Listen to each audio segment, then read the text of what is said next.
Welcome to the Modern Medicine Movement Podcast with Dr. Thomas Hemingway. Have you ever looked in the mirror and said to yourself, I thought I'd be healthier, in better shape, feel better both physically, mentally, emotionally, and spiritually, and be further along in my life? If so, come on this journey with my dad as he explores all things health and wellness from a holistic medical perspective, even as a classically trained physician. He'll share integrative strategies to optimize health and inspire you to join the modern medicine movement.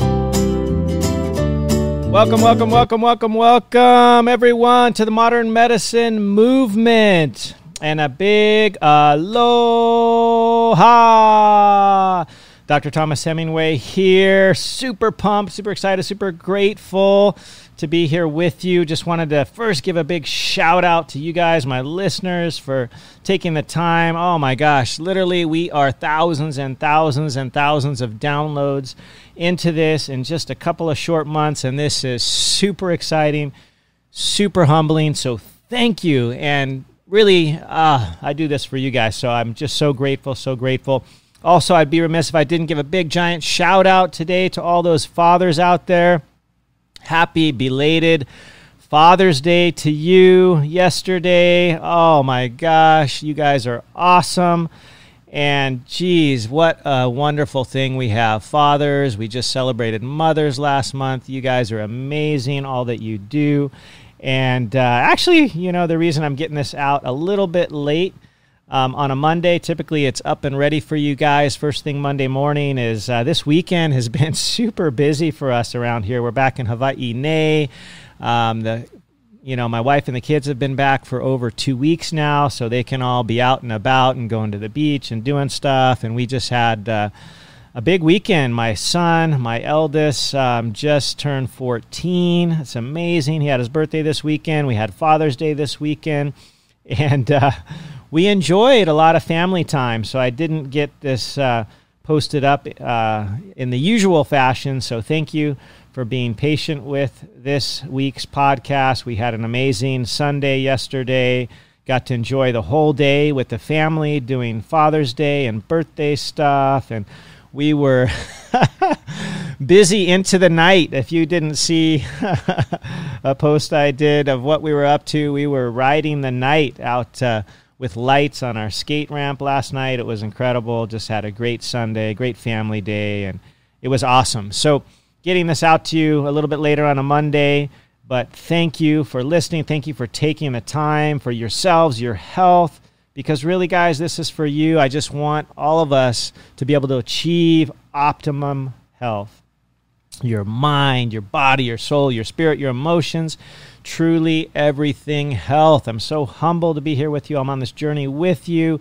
Please keep the feedback coming. Keep listening. If you haven't already done so, please, which I know, guys, you're out there. We've had thousands and thousands of downloads, but not thousands and thousands of reviews yet. So please, I implore you, give me a review on Apple Podcasts. It really helps get the word out. I promise you, you can do it in 60 seconds or less.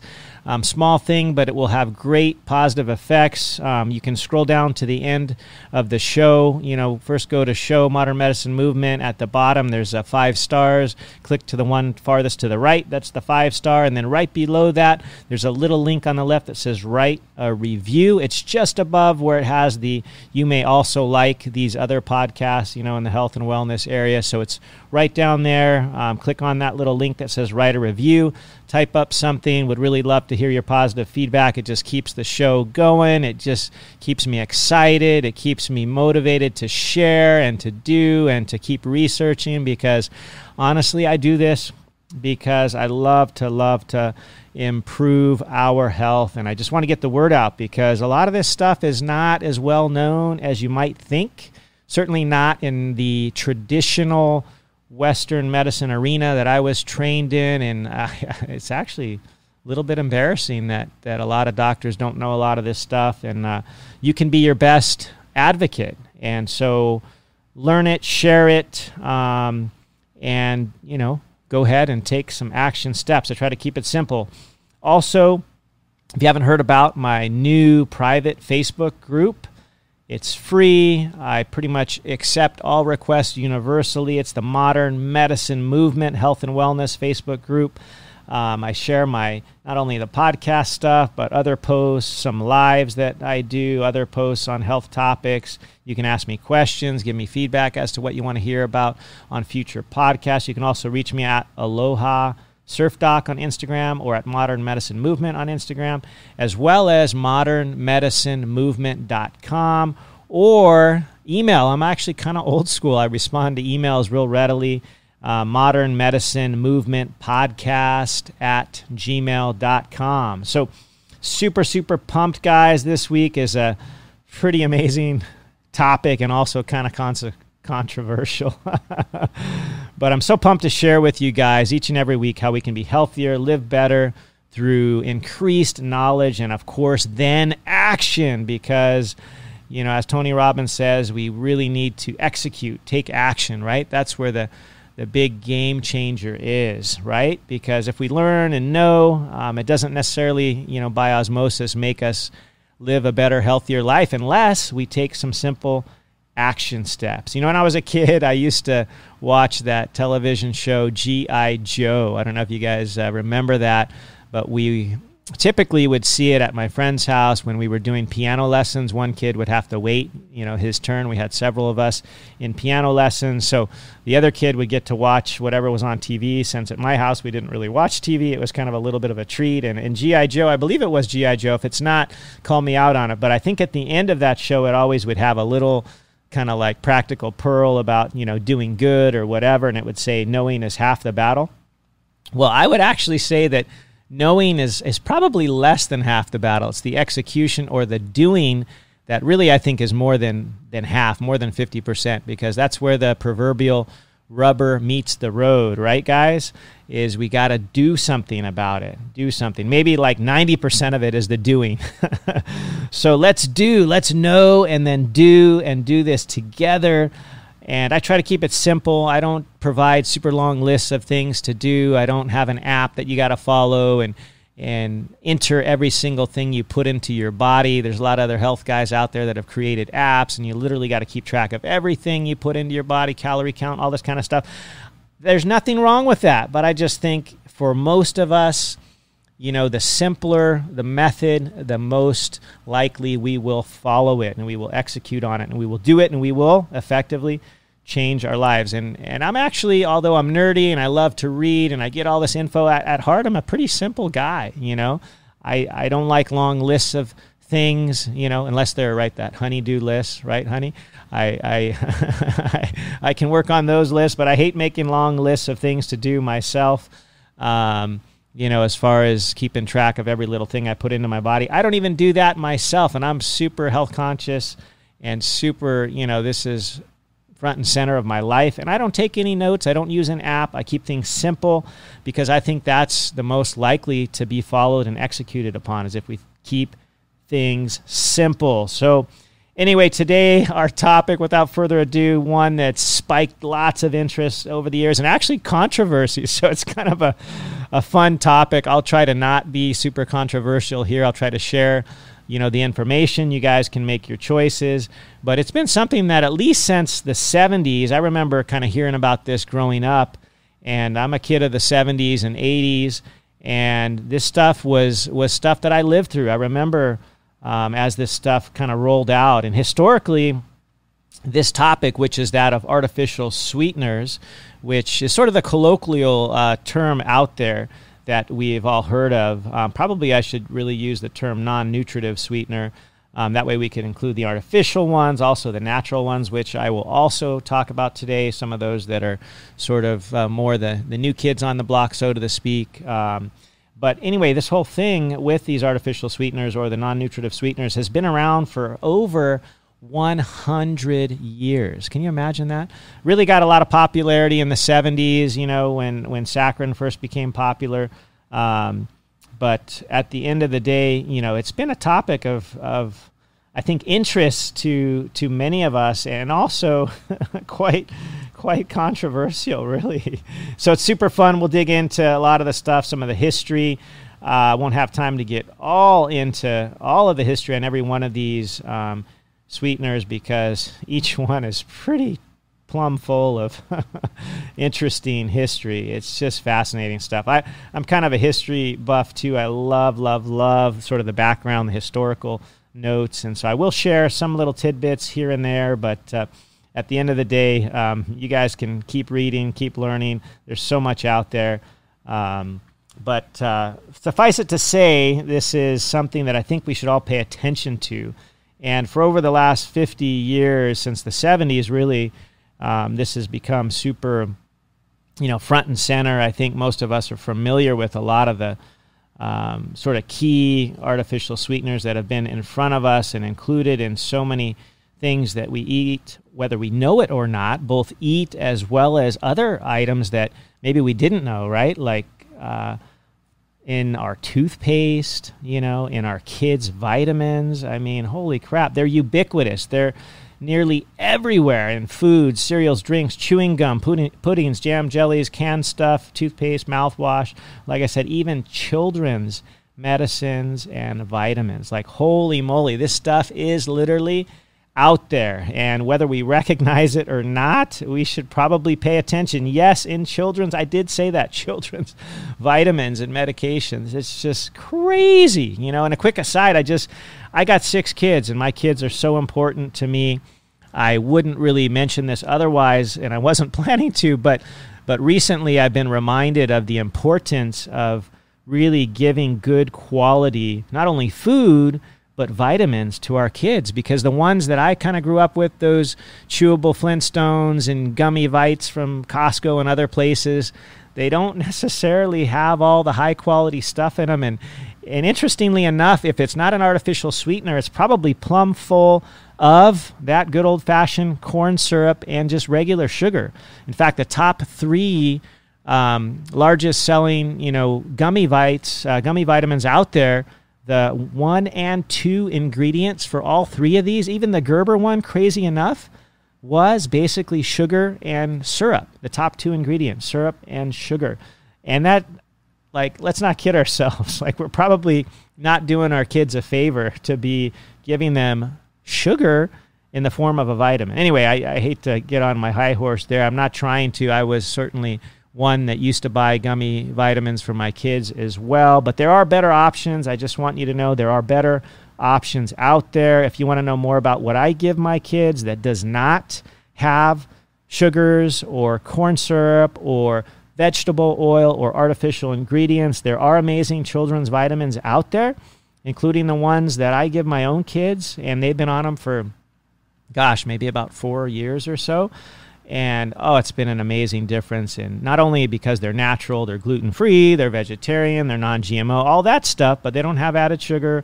They don't have, artificial sweeteners or artificial colors or whatever. They also have bioavailable methylated ingredients, so we can actually give our kids something that will be absorbed and useful, because like many of you know about, the MTHFR gene out there is super common. Probably in half of people, they can't really benefit from non-methylated folate, for example. And this particular vitamin I give my kids has methylated folate. So fully methylated, bioavailable forms. It also has probiotics. Like, holy moly, it's not just a vitamin, but it has probiotics too.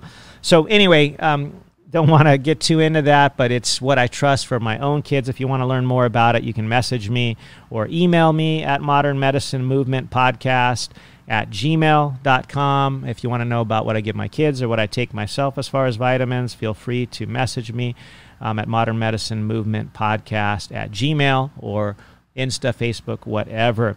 So anyway, just getting into the traditional sort of artificial or synthetic sweeteners that we have heard about, I'm sure, just because they may be, 0 calorie, quote unquote. This does not mean they have 0 effects or 0 side effects or 0, health or physiologic effects on our bodies. There's been so many implications out there, lots of information on this. And like I said, it's controversial because depending on where you get your data, right? Likely if you're searching it up and it's by the manufacturer, they're going to be giving you their data that has spin, right?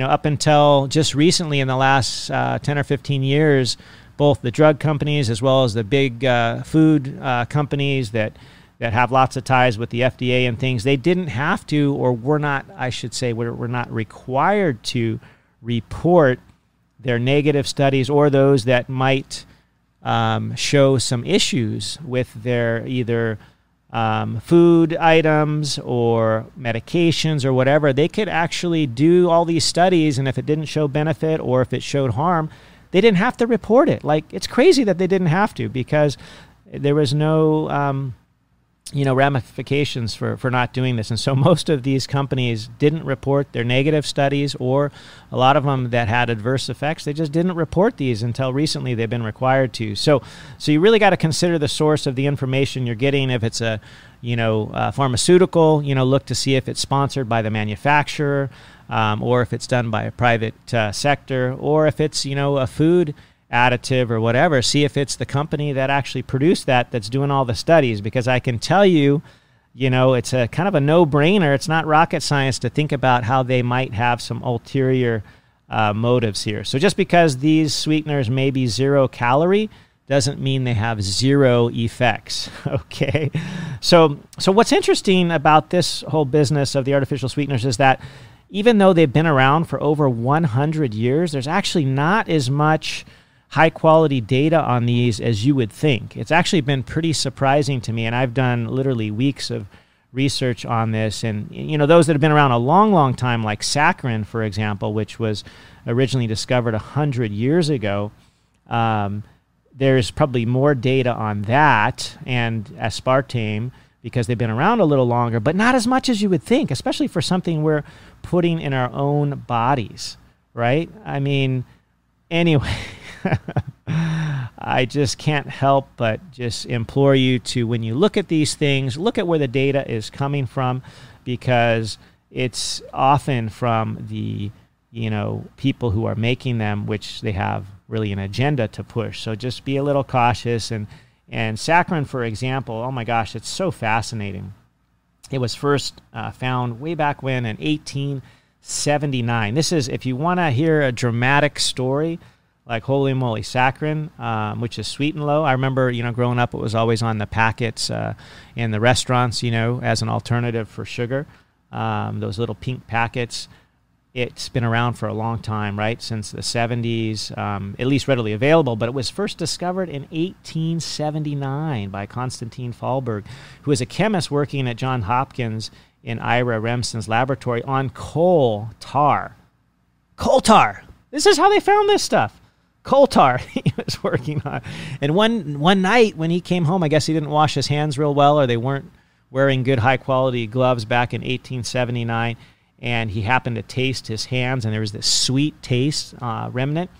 And this compound, benzoic sulfamide, which he'd been working with, a coal tar derivative once again, he discovered was actually really stinking sweet. He's like, whoa, hey, that's kind of interesting. So what did he do? Well, he started working on seeing how he could make this stuff, and then applied for patents in several countries. He started producing it. He soon got, guess what? Super rich, super wealthy. The guy that had the lab that he made it in, Remsen, he was pissed because he didn't give him any of the credit for it. And so this guy Fallberg went out and just started producing it, making tons of money.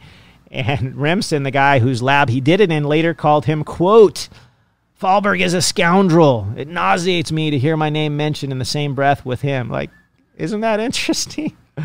So it was available 100 years ago, but it didn't get super popular until sugar had some shortages and issues during World War I, because there was not really a need for it, right? People, I guess the sugar that was readily available, didn't really necessitate a need for an alternative. And then during the war, sugar became harder to come by, and it gained popularity initially during World War I. And as I said, most of you guys are familiar with this, and those little pink packets, the sweet and low, if you will. And while I'm on the saccharin topic, and I'll just kind of digress a little, one of the most interesting studies I've seen with these non-nutritive sweeteners or artificial sweeteners was actually done with saccharin. This was 2007, where it showed that when given a choice in laboratory mice, they basically had a choice between sugar, saccharin, or, that's right, I'm actually going to say it, cocaine. Not just any cocaine, but they actually, not just snorting, but they got it injected into their veins. IV cocaine, like holy stinking moly. When given a choice, these laboratory mice preferred over the cocaine, believe it or not, saccharin, and the sugar was actually their preference over cocaine, which is crazy. I'll put a reference to this. I did some fact checking. I had to read it myself because it was pretty wild to see that the preference was sweeteners, sweetness, and sugar above cocaine. Like, holy crap. Cocaine, as we all know, is super addictive. And, you know, one of the problems with sweeteners and sugar, for that matter, really is because it activates this dopamine, or the, you know, reward pathway of the brain. And because of its just potent, you know, addictive nature, these rats preferred the sugary sweeteners, the saccharin, and also sugar. They preferred that over cocaine, even with escalated doses, higher and higher and higher doses. So let me just read this to you. This is crazy. So here we report that when rats were allowed to choose mutually, exclusively between water sweetened with saccharin, obviously an intense calorie-free sweetener, and intravenous cocaine, a highly addictive and harmful substance, the overwhelming majority of animals, 94% preferred, that's right, the saccharin. 94% of these laboratory mice over cocaine. And it says, finally, the preference for saccharin was not surmountable by increasing doses of cocaine, and was observed despite either a cocaine intoxication, sensitization, or intake escalation, which is, of course, the hallmark of drug addiction. So, holy moly, this is something that is not often talked about with artificial sweeteners, or with sugar, for that matter, because sugar had a similar effect. They preferred it. They loved the sweet. They loved it even more than this highly potent drug. This phenomenon that you've heard about, that we often call, you know, the sweet tooth, or the sugar addict, or the chocoholic, or whatever it is, not really that far off, because these things are super addictive, because they activate the reward pathway of the brain, and they can actually cause true addiction. So the more you eat, right, the more you want, the more you desire, the more sugary stuff, the more you're going to want, the more you're going to want to eat. It's just a crazy, circuitous downward spiral. And so in and of themselves, despite the so-called, you know, empty or zero or no calories, they activate, you know, the sweet receptors that are the taste receptors in our tongue, and then later, ultimately, the dopamine reward pathway of the brain. That really messes with us, and really the addiction possibility. And then we start to want and crave more and more and more. So anyway, I just couldn't help but mention that study. I'll put it in the show notes. 2007.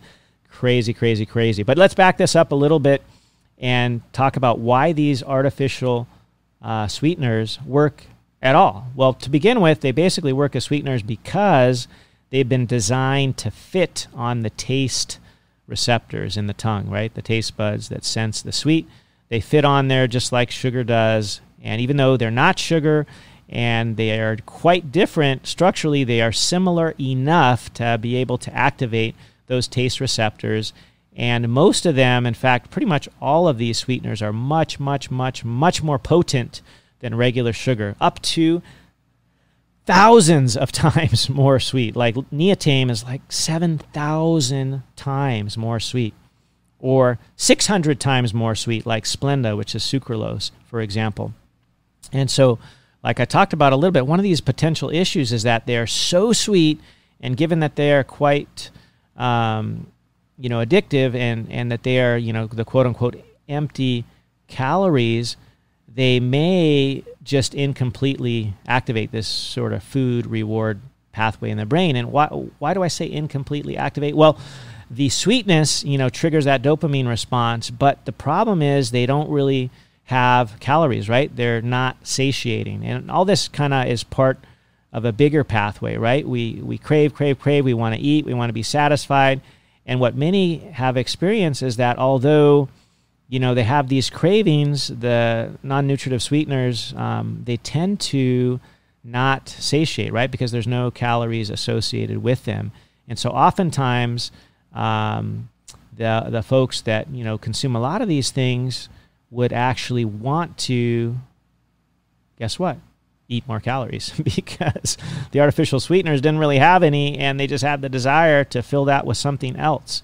So that's one possibility, right? Eating more sweets to kind of cover the caloric part of things. There's also another explanation that some of the studies have used is sort of this, they call it the health halo effect, right? Which is that when you are consuming something that's quote unquote healthy, and let's just say for this purpose, we'll call a non-nutritive sweetener or an artificial sweetener healthy because you're getting the sweet but without the calories. And so one might make the choice, let's just use this, I know it's kind of a generic example, probably doesn't apply to that many of us, but I think it has even applied to me once or twice over the years. It's basically like if we were going to go through a drive-through and we decided, hey, we'll get a diet soda or whatever. I don't want to name names and put anybody, throw them under the bus or anything, because I've had diet sodas in my life as well, and I still very rarely might have a sip of one. But in any case, if we drink that diet soda, we might go, well,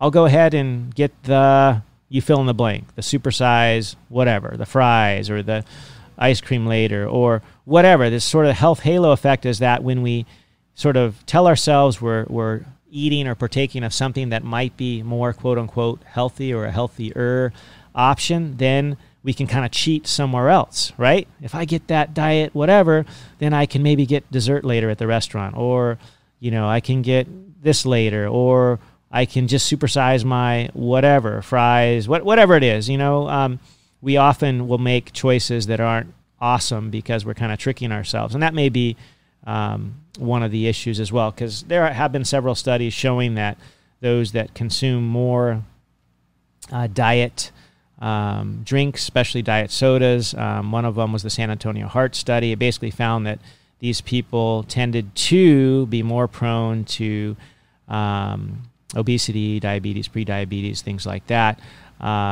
when they consumed, I think it was about 21 diet drinks in a week. So that's 3 a day, which, some people think, gosh, that seems like a lot. Well, honestly, there's people, and I know people in my own family that have consumed, I hate to admit it, but much more than 3 diet drinks in a day. And 3 is like, 12 ounces or less times 3, right? If you drink one of those giant, big gulps or whatever, you fill in the blank, right?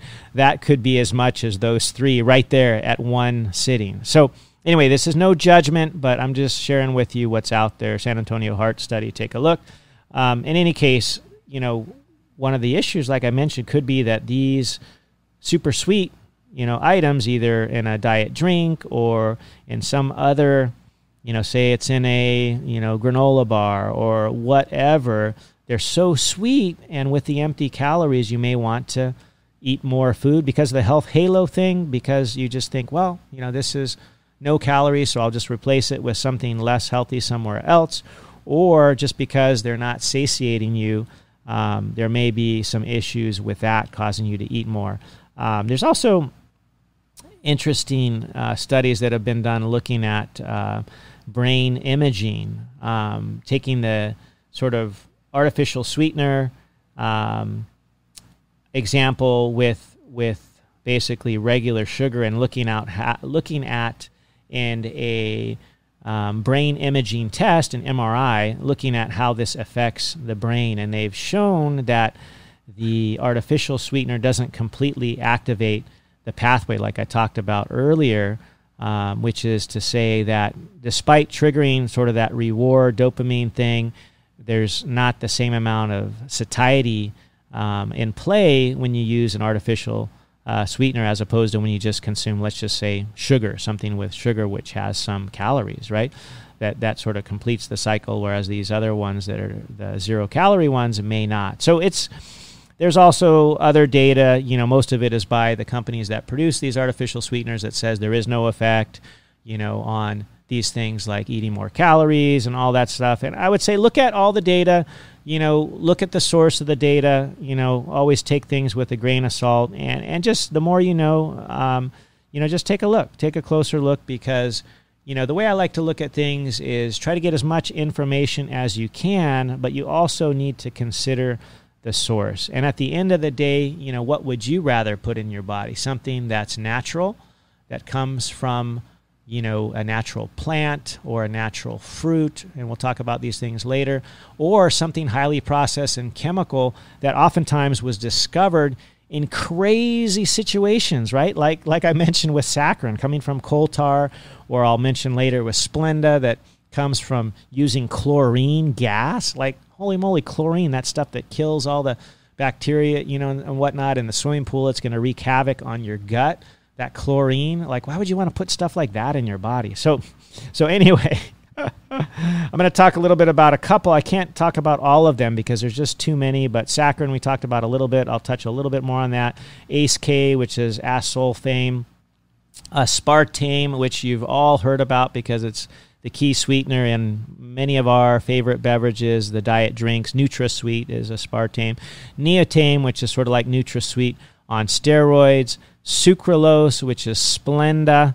We'll talk about all of these, as well as a couple of natural low-calorie sweeteners like Stevia, monk fruit, and the sugar alcohol. So saccharin, we talked about where it came from way back when in 1879 from Remsen's lab at Johns Hopkins. Super interesting history. And then even a part of it that I thought was pretty interesting was later on, in the earlier 1900s, the guy in charge of the FDA, basically, Harvey Wiley, he was the director back then, 1907, he had stated that saccharin was, quote, an illegal substitution. Illegal. This is how the guy that was in charge of the FDA at that time said, saccharin is an illegal substitution of a valuable ingredient, which was sugar, by a less valuable ingredient, or the saccharin. So he was the director of the FDA. He made this statement. He actually had some back and forth with the then president of the United States, Theodore Roosevelt, who was pissed. He was upset because he happened to like stuff with saccharin. And ultimately, you can't make this stuff up. Ultimately, the leader of the FDA, Harvey Wiley, basically this was career ending for him, because you don't mess with the president. No matter who the president is, whether you like him or not, he's more powerful than most of us, right? So you just can't make this stuff up. It's crazy. Anyway, many of you know that in the 70s there was issues with saccharin, and they had to put on the labeling. I remember this stuff because it would be right there on your diet soda label that this has been known to cause cancer in laboratory animals. And this debate, I think, is pretty much over. Like the data was kind of, it's gone back and forth. Unfortunately, still most of the studies are sponsored by the companies who make, the non-nutritive sweetener or the saccharin. And so they've gone back, they've re-looked at this. They said, well, maybe these mice had a propensity towards bladder cancer, and they tended to concentrate things in the bladder because it was excreted through the kidney. And so it's probably not cancer-causing. And in humans, they haven't shown it to be cancer-causing per se. So I think this debate is kind of old, and I'm not worried personally that any of us are going to get cancer from artificial sweeteners, even though there's been some studies that have linked this in laboratory animals. I think we can pretty much take that off the table, although I just think it's sad because, in honest to goodness truth, there's just not enough human data out there. And the ones that are out there, most of it has been done by the companies that sell this stuff. So it's definitely got to be taken with a grain of salt, since probably the other ones that they had have not been published that maybe have shown either harm or no benefit or whatever. So at the end of the day, I just think we got to look at all the data.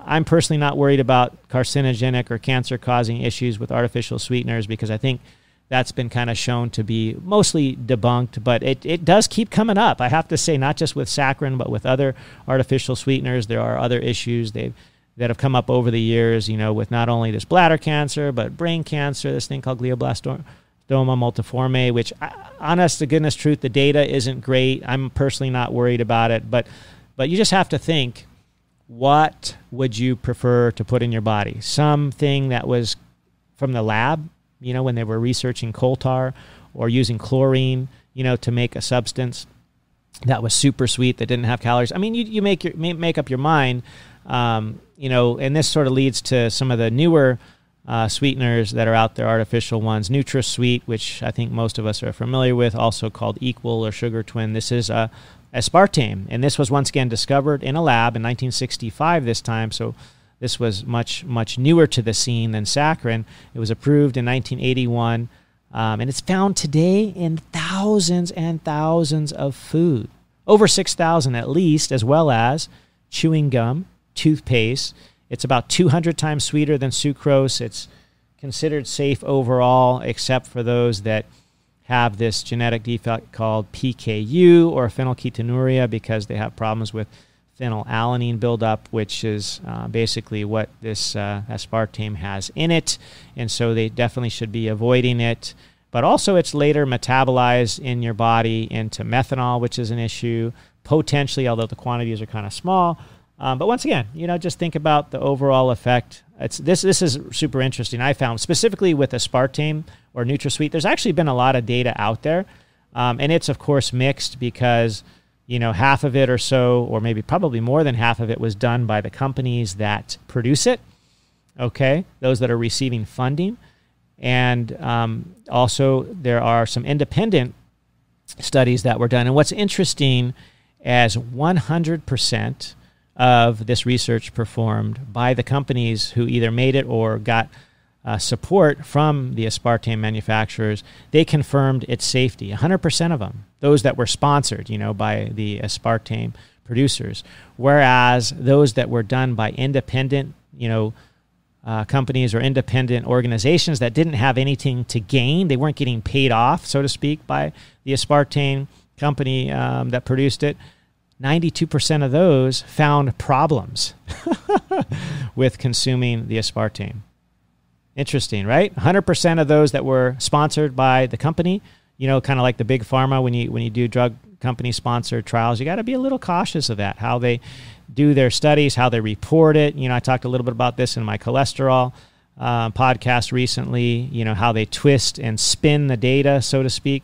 So 100% of those that were sponsored by aspartame's manufacturers said it was safe, whereas 92% of those that were not sponsored said it had issues and may not be totally safe. So let's just pause. Think about this. So anyway, draw your own conclusions. Lots of issues potentially. Once again, I don't think it's causing cancer or going to kill us, so to speak, but if it's going to harm you in any way or just give you side effects like maybe headaches or whatever, not just something that we should be concerned about if we have PKU, which is kind of rare, but phenylalanine, as mentioned, is broken down into methanol and then later formaldehyde, and those substances, why would we want those at all in our bodies? And yes, they can get into our bodies in other ways, and probably the amount that gets produced by the aspartame is probably at such a low level it won't make a big noticeable difference. But if you have the choice, why would you want to put something into your body that's going to be broken down into these toxic substances? If you have the choice, right?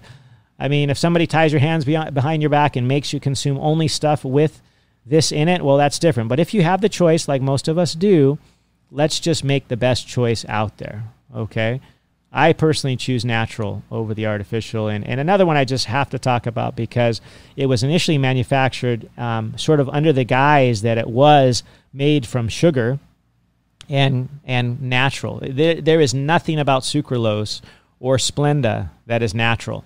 In fact, the name itself is problematic because os is basically kind of almost alluding to the fact that it's a natural sugar substance, which if you looked at the formula, and I have, there is nothing freaking natural about this. All the chlorine, I mean, it's crazy that they would market it as something natural. But I remember when Splenda first came out, it was becoming popular. In fact, I think that some of the diet soda companies, I think it was Pepsi, if I remember correctly, that changed using the aspartame or Nutrasweet to Splenda. I'm not sure. I don't drink Pepsi, so I haven't checked the label recently. But shout it out to me if this is still the case. I think for a time, I don't know if this is still current, but they changed their sweetener to sucralose because it just sort of sounds better.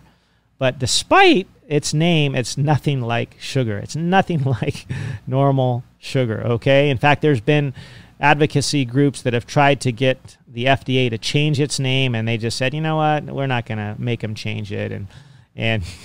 But the way that this was discovered, I got to tell you this, because you can't make this stuff up. It was discovered once again accidentally while the chemists were actually trying to create a new insecticide. An insecticide. And once again, they noticed, hey, my hands, somehow hands in the mouth or something.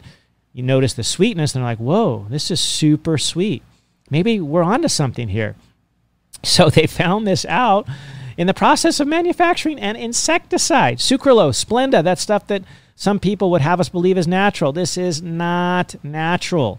Lots of dangerous chemicals are used to produce this, including chlorine, toluene. I mean, there's 20 of them here. I'm not going to read them all off, but if you read the fine print, even on Splenda's own website, it says, although sucralose or Splenda has a structure like sugar and a sugar-like taste, it is not natural. So I think they found the need to, because people were confused and they felt maybe a little bit bad that, yeah, we're misleading people. It's not really natural. And so they put it on their website. It is not natural. That is true. It is not natural. Anyway, when you look at the potential benefit of these non-nutritive substances that are artificial, I just can't find it. It's so hard to find benefit. Just look at this stuff. There's lots of evidence out there. Pay attention to where it comes from. Once again, if it's supported by the manufacturers or not. Human and mice studies have been done on this particular sweetener, Splenda, or the sucralose, and it has been shown that it does affect glucose metabolism. And this is problematic, and this is what kind of gets me, is even if the company's manufacturer says that it's safe and not bad for you, and that's sort of the out there is the common lore, this is not a biologically inert compound, okay?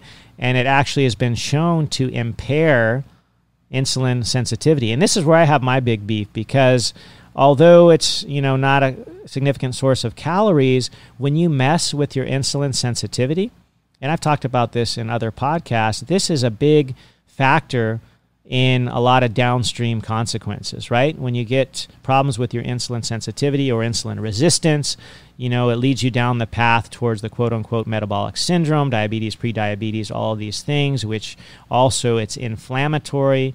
We're not, benefiting from ingesting pro-inflammatory things. Also, they tend to wreck the gut. I consider these artificial sweeteners that are synthetic and artificial and chemically produced to be largely, and in most studies, you see this across the board, they mess with your gut. They are gut wreckers. And, if you want to know more about the gut and the microbiome, listen to my previous podcast. You don't want to mess with that. So what's interesting is there have been some outside agencies that have taken significant interest in sucralose or Splenda. And the recent ones that I've seen, the Center for Science in the Public Interest has recently downgraded its safety. And that is, of course, of the sucralose that I've been talking about, or Splenda. And they've changed it from have caution with this substance, but they've actually changed it to avoid. They recommend we avoid Splenda, avoid sucralose. You can go to the website, Center for Science in the Public Interest. They talk about safety of sucralose and lots of other substances, and this is found in lots of diet sodas, like I said, Pepsi, Mountain Dew, lots of others, salad dressings, yogurt, cereals. Sucralose is super, super, super popular, probably more popular in the U.S. than almost any other sweetener. It's super popular. Sucralose or Splenda, as well as the aspartame, super popular. The recommendation of this advocacy group says, quote unquote, we recommend that consumers avoid sucralose or Splenda, and we recommend also to avoid saccharin, aspartame, ACE-K or asulfame, and that's based upon all their research and data.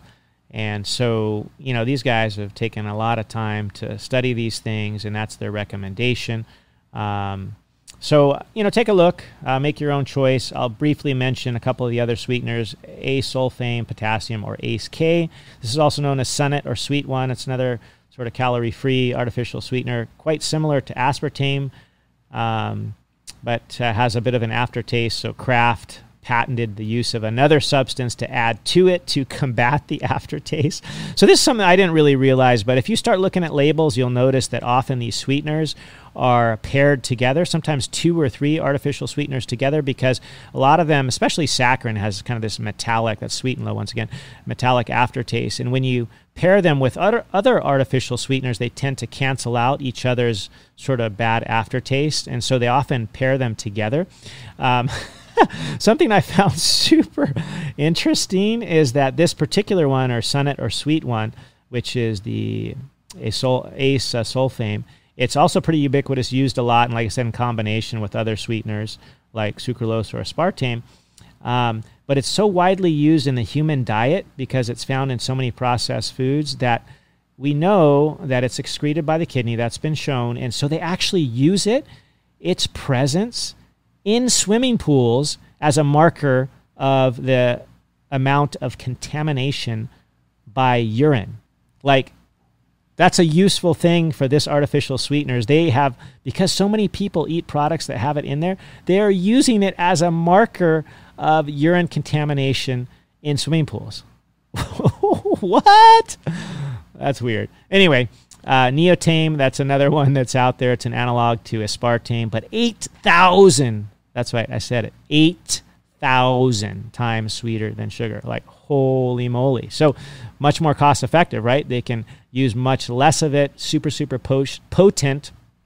But once again, like the aspartame, it has methanol as a byproduct of its metabolism. So why do we want methanol in our bodies? We don't. Well, if we had the choice, I think we would choose to not have it in there. So although the human body and the brain, the way they respond to these things is super complex, we just have to pay attention to the bigger picture, right?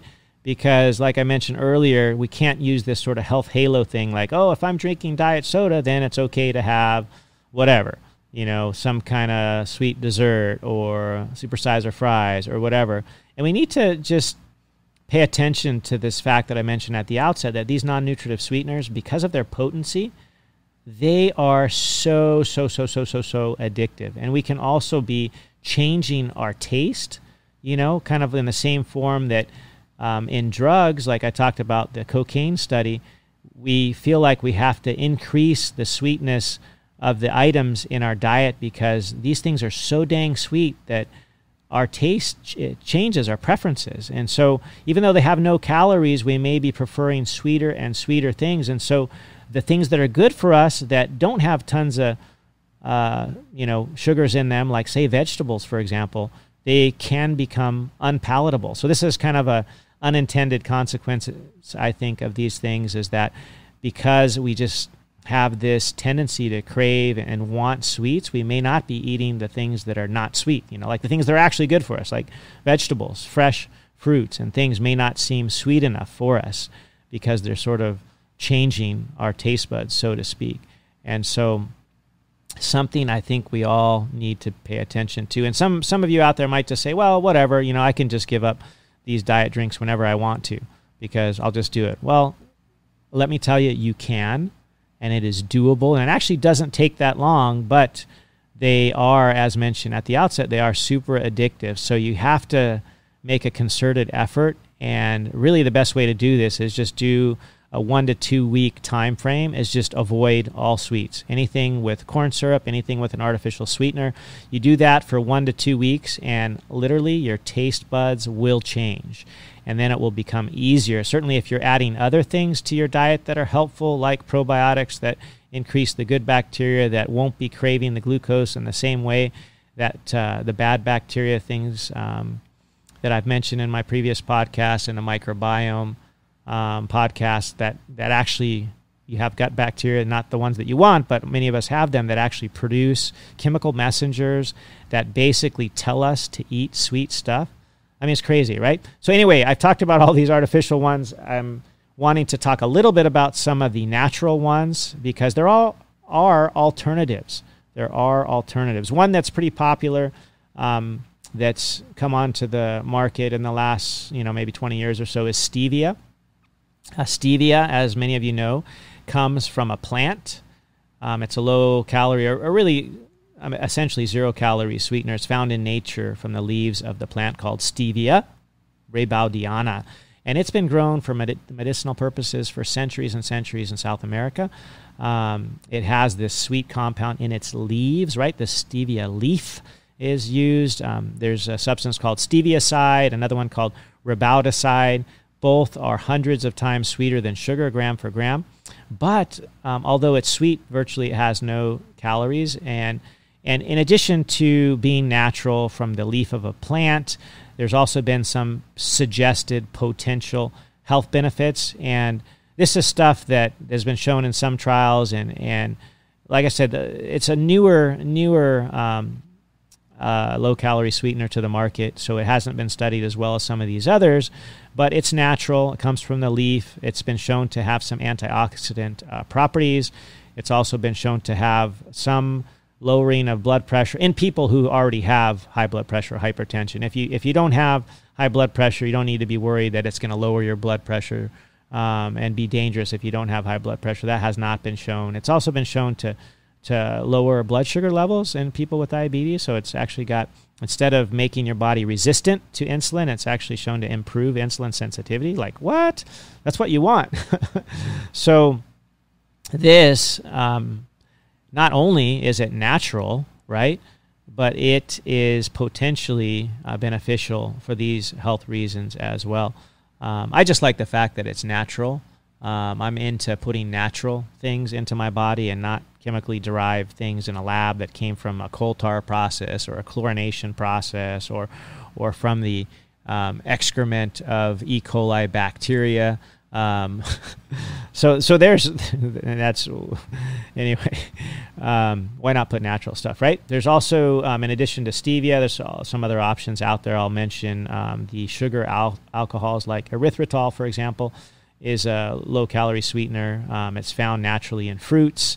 It's also available nowadays to buy in a powder form, but tends to be not extracted from the fruit when you buy it that way. Usually, if you get it in a food or a beverage, they try to use it from the kind that they get from fruit, which has a lot less calories per gram. I think 0.24 calories per gram, or about 6% of that would be found in a similar amount of sugar, and it still has about 70% of the sweetness. And these natural ones have not been shown to spike your blood sugar in the same way that some of these artificial ones do, whether it be delayed, as some of them have shown of the artificial sweeteners to have a delayed spike in your blood glucose and insulin levels.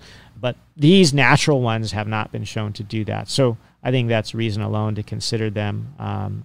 These sugar alcohols, like erythritol, tend to be excreted from the kidneys, largely unchanged, so they tend to be quite safe. Occasionally, depending on which ones that are used, there's several options, mannitol, sorbitol. They tend to be the ones that cause more GI distress, like bloating, maybe diarrhea. But now they have some newer ones that tend to less be side effect prone, like xylitol and erythritol. You guys have probably heard of those. They tend to have no significant GI distress like some of the previous ones, mannitol and sorbitol. Also, the xylitol has an added benefit of not causing cavities and may even have some protective effects, which is interesting with respect to bone density and stronger teeth and so on. So not only do they not cause cavities like, of course, sugar and corn syrup and so on, but they tend to maybe be a little bit protective. But xylitol, if you have dogs around, tends to not be awesome for dogs and could be even toxic. So, probably not awesome if you got dogs in the house. So I personally, I try to stick with things like stevia and monk fruit. There's a newer one called Yacon or Zacon syrup. It's Yacon. It's unique in that it comes from the Yacon plant, which grows in the Andes of South America. It's recently become kind of popular. They've looked at it with some studies of weight loss in women, and it's been shown to be somewhat beneficial. It also has soluble fiber in it that feeds good bacteria of your intestines. So this could be another option. It's not as readily available as some of the others, but it's kind of an interesting option because of that prebiotic fiber in there as well. But some people get some GI effects from that. There's also, of course, raw honey as an option. But then again, despite it being natural, it definitely has a lot more sugar. So use it with sparing nature, right?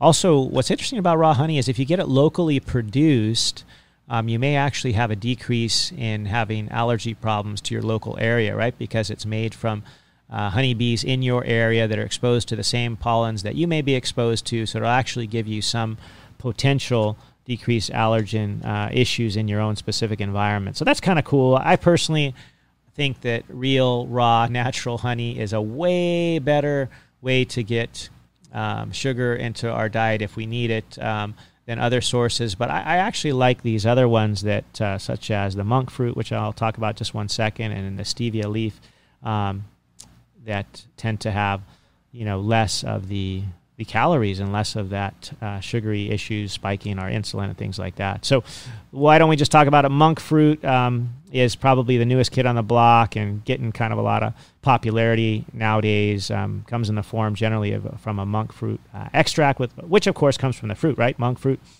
It's been around for a while, but kind of more new to the being widespread and popular. It's natural. Obviously, it doesn't contain any significant calories, and it has between 100 to 200 times the sweetness of sugar. It's also thought to have some antioxidant properties. It comes, of course, from, guess what? Yeah, monk fruit. This is also known as lu hongguo, or the Buddha fruit. It's a small round fruit. It's found in Southeast Asia. It's been used for centuries in traditional Chinese medicine. The FDA approved it more recently as a sweetener in about 2010, and it's made from the fruit, which is cool, right? You remove the seeds, you crush it to collect the juice, and then they can make it into the sweetener. And often it has natural sugars that come in the fruit, like fructose and glucose, but not in any significant amount. So it has these active ingredients called the omogrosides, which is the monk fruit sweetener, and that usually doesn't have the fructose or the glucose that comes naturally occurring in the fruit. And this may be, like I said, between 100 and 200 times sweeter than sugar, and it doesn't tend to mess with the insulin release or the spikes in blood sugar as some of the other sweeteners, especially the artificial ones, have been shown to do. So it's a natural sweetener, essentially 0 calorie. It does have some unique antioxidants called the omogrosides. And in some studies, like I said, it's still kind of newer on the block, but because it has some antioxidant properties, it also has some anti-inflammatory properties, so it may have some benefits there. And so it's still a little early to kind of, be definitively saying that it has lots and lots and lots and lots of positive health benefits. But there have been studies that have shown it to suppress cancers like leukemia, for example, and shown to have the, like I said, the antioxidant, effects, also some sort of anti-diabetes properties because it doesn't raise the sugar levels or the insulin levels. So I like it. I like the monk fruit option, actually. But take a look. You guys make your own decisions. I think that when given a choice, why not choose natural? Why not? I mean, at the end of the day, why would we want to put potentially dangerous chemicals into our bodies if we have an alternative? And so I would say that you do have the choice. We all have the choice. So why not choose natural? And this goes for not just sweeteners, but for what we put into our body at all. Why not choose natural, real, whole food and sweeteners? Why not? For centuries, that's what we did, right? Thousands of years, actually. This whole business of artificial sweeteners is a brand new sort of first world problem we've created for ourselves. And I can guarantee you, in general, it's not making us any more healthy. So I find that going back to the basics, going back to natural things that for thousands and thousands of years our bodies have been accustomed to and have been healthful are just better. They're beneficial. And remember that when you take this with your total body, health plan, I think it's just important to look at what we're putting in. You don't have to keep a notebook. You don't have to keep it all on an app of your phone, but think about what we're putting in, and why not try natural? So anyway, I love to share this with you guys. I got pages and pages more, but I try not to keep this more than an hour, and we're at 59 minutes. So if you're still with me, thank you. Super appreciate you guys being here with me. It's such a pleasure to be able to share these things with you. I'm just so pumped to be able to have the opportunity to share some good information out there. Please reach out to me. Send me an email at modernmedicinemovementpodcast@gmail.com. Look me up on Facebook, modernmedicinemovement.com. My Facebook group that's free that I welcome you to, Modern Medicine Movement Health and Wellness Group on Facebook. Send me a message at Aloha Surf Dog, or on Instagram, that is Instagram, Facebook, what have you, or shoot me the email, Modern Medicine Movement Podcast. Please find me on Apple Podcasts, Modern Medicine Movement, and please add a review. Scroll to the bottom, click on add a review. Love to see your feedback. Also, reach out to me if you have specific topics you want to know about, hear about, learn about. I'm all ears. I'm here on this journey with you. And I take this stuff seriously. I want us all to be healthier, to be more natural, to be doing things that are beneficial and that will positively impact our bodies, for ourselves, for our families. So important. So thank you guys. Reach out to me with any questions. Reach out to me if you want to know specifically what I take or what I give my kids as far as supplements, vitamins, whatever. I'm happy to share it. This is stuff that I think is so important for our overall health, to be able to choose natural, choose whole. So thank you.